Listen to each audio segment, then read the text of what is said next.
I'm Matt Gilhooly, and this is The Life Shift, candid conversations about the pivotal moments that have changed lives forever.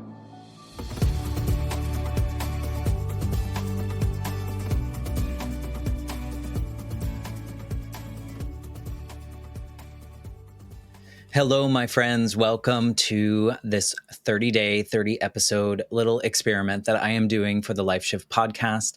If you are listening for the first time, this is just a bonus series that I am challenging myself to do. So all 30 days of November, I plan on coming on live, well, that same day, and recording something. And I don't know what I'm going to do each day, and I want to make sure it's on the same day, and then I edit and release it.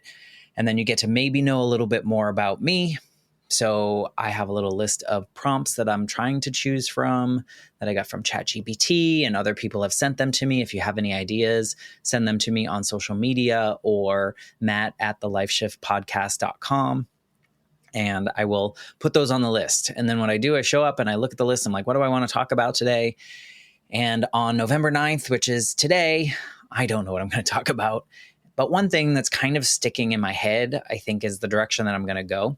So this week here in America, it was election week, and a lot of people are upset. A lot of people are confused. A lot of people are feeling certain ways. I've talked to a lot of people that are now considering not talking to certain people in their families because of the way that they voted or how they believe in things.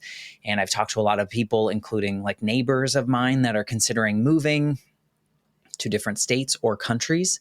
So there's a lot going on. And so what that makes me think about a little bit, or a lot, is this decision that we make as humans in who we communicate with, who we invite into our space, who we make a part of our lives and keep a part of our lives, and whether or not those are requirements or those are something that are seen as good things or bad things. It's like kind of this really confusing thing. And it makes me think of my own family. And this is kind of, I guess, throwing people under the bus, and that's just how we go.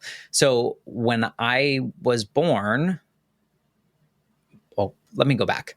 My mom was a twin. So she had a twin brother, or she has a twin brother, or she had a twin. I don't know. She's gone now, but he's still alive somewhere out there. And they were twins. They were forced to kind of grow up together very close. It was a kind of a very conservative family in the way that, from the stories that I've heard, I don't have actual proof, and I don't remember my mom telling me these stories, but growing up, my mom and her brother would have to go like every weekend to their grandparents' house instead of hanging out with friends and those kind of things. And so that was very close, and the family tried to keep everyone together. My grandmother never learned how to drive in her life. Not the grandmother that I normally talk about on the show, but my mom's mom never really knew how to drive. My mom, in fact, didn't know how to drive until she was in her 20s because of kind of this sheltered life. And the reason I tell you this is because when my mom met my father, my dad kind of was like this person that was stealing my mom away from the family. Again, these are all like hand-me-down stories, essentially, but the way that I've seen it and the way that I've seen it play out. And so my dad, there was always like some resentment against my father because he kind of like stole my mother away. My parents eventually got divorced, and my mom was doing her own thing and living her own life. And all that time growing up, she died when I was 8. So all that time growing up, I didn't really ever see my mom's twin brother very much, like maybe at holidays, but I don't ever remember having a conversation with him or anything like that. And after my mom died, the communication, what I found as a 8-year-old and then growing up, was the communication between that side of the family, my mom's family, which you would think would want to hold on to a child of their daughter that passed or their sister that passed. I found that it was like a one-sided relationship. It was me as an 8-year-old, 9, all the way up to 20-something, doing all the work to kind of keep this relationship going. And I think it was very much the way that I thought I was supposed to do it. And society tells you that you have to like check that box, and you need to keep that relationship alive, and you need to make sure you're doing the right things. And around, I would say like in mid-20s or so, I realized to myself that like, I'm the only one doing this work with my grandmother. What if I stop? And it was kind of like a test in a way. And, I guess maybe a stubborn 20-year-old, but it was a test to see, would I continue hearing from her? Would I get cards? Would I have visits? Would I be asked to visit? Any of these kind of things? I didn't hear anything. It was like crickets for years. And so I just kind of like brushed off that side of the family because I realized at that point in time that I could only take care of myself, and it wasn't my responsibility to continue to build that bridge. Sure, I guess I could have continued a little bit, but I was really like, it was so many years of me just trying to do the right thing where I was not getting any kind of reciprocal thing. And I was the kid. I was the young one in that. And so I really went years without hearing from them. And randomly, I think in 2012, maybe, my mom's brother's wife reached out. She found me like on social media and said, hey, we need to talk to you. And I was like, I haven't talked to you in forever. Why? I have such animosity towards you. And I do, because when my mom died, this is a little backstory. When my mom died, this is like family drama. When my mom died, we had the wake at my uncle's house. And apparently he was overheard when someone came up and said, I'm sorry about your sister. He responded with, that's okay. We weren't very close anyway. I don't know if this is true. It seems true because they weren't that close as time went on, and my mom kind of went off and did her own thing and did her own life.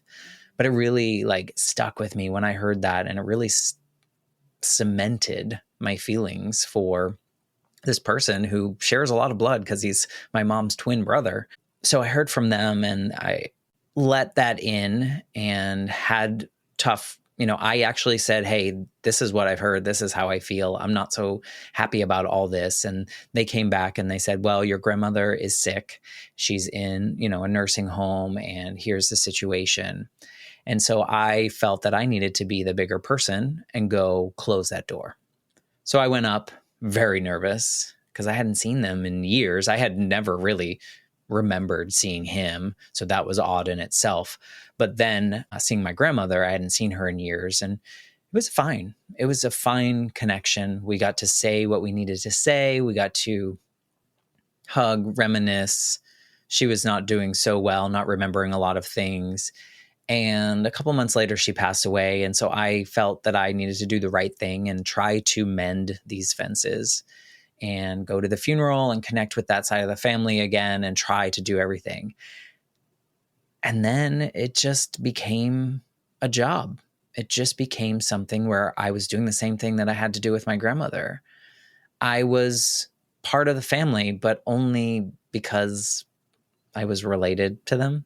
It wasn't like we had anything in common. We didn't really connect in those ways, and they didn't really seem to care. And maybe they did in their own way, but it wasn't the kind of care that I felt that I needed at the time. It was too much work. It was too hard for me to maintain that relationship.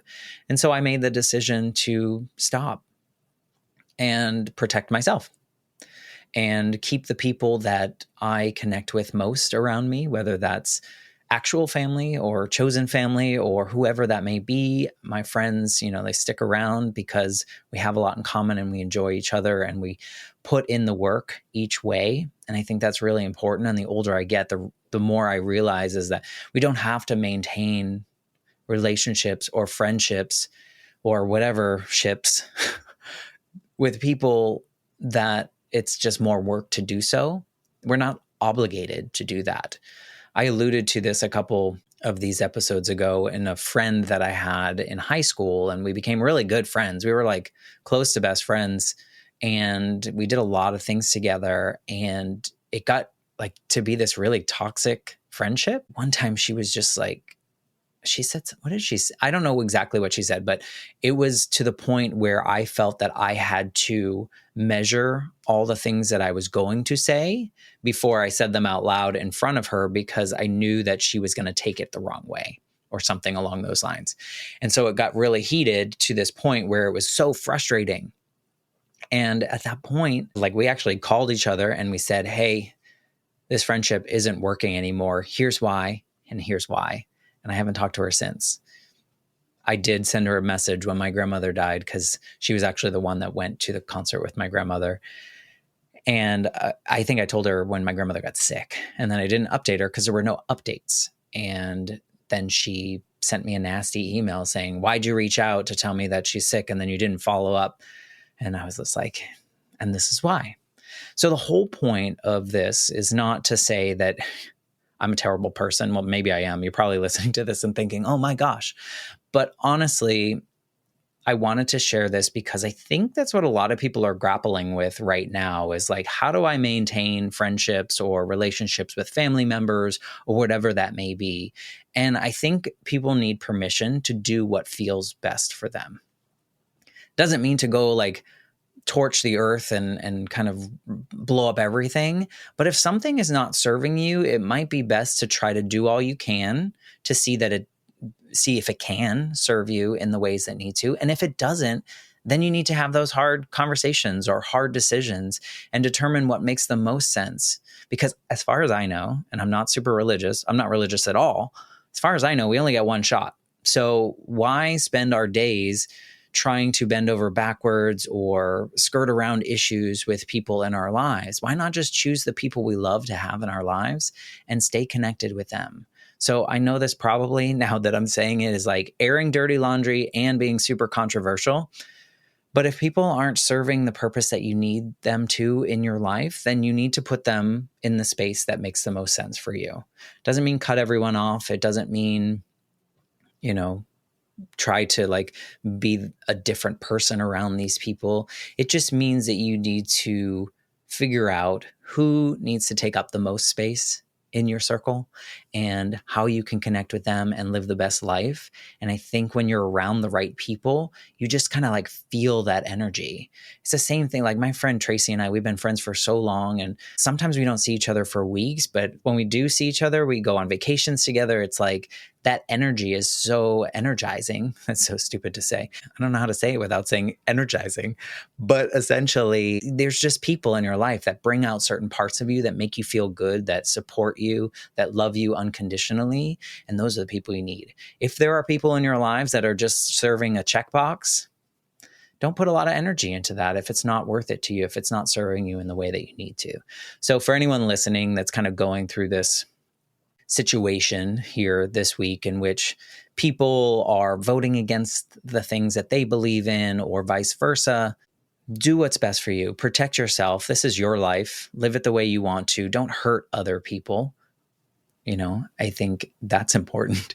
But find ways that you can serve yourself in the best way possible. And I think that at the end of the day, when we're on that deathbed and we're thinking back, I don't think we're going to regret a lot of these decisions. I know that I won't.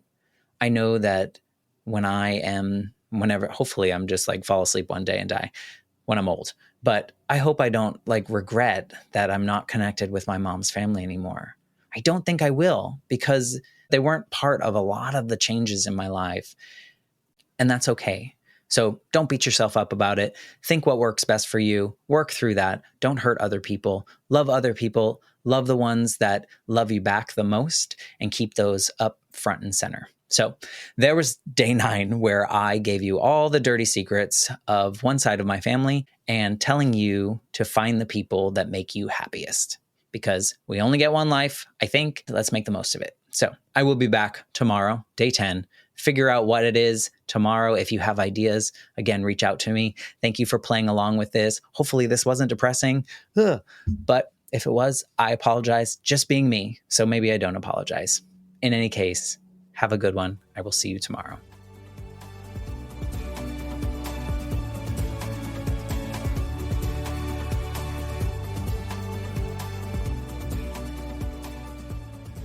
For more information, please visit www.thelifeshiftpodcast.com.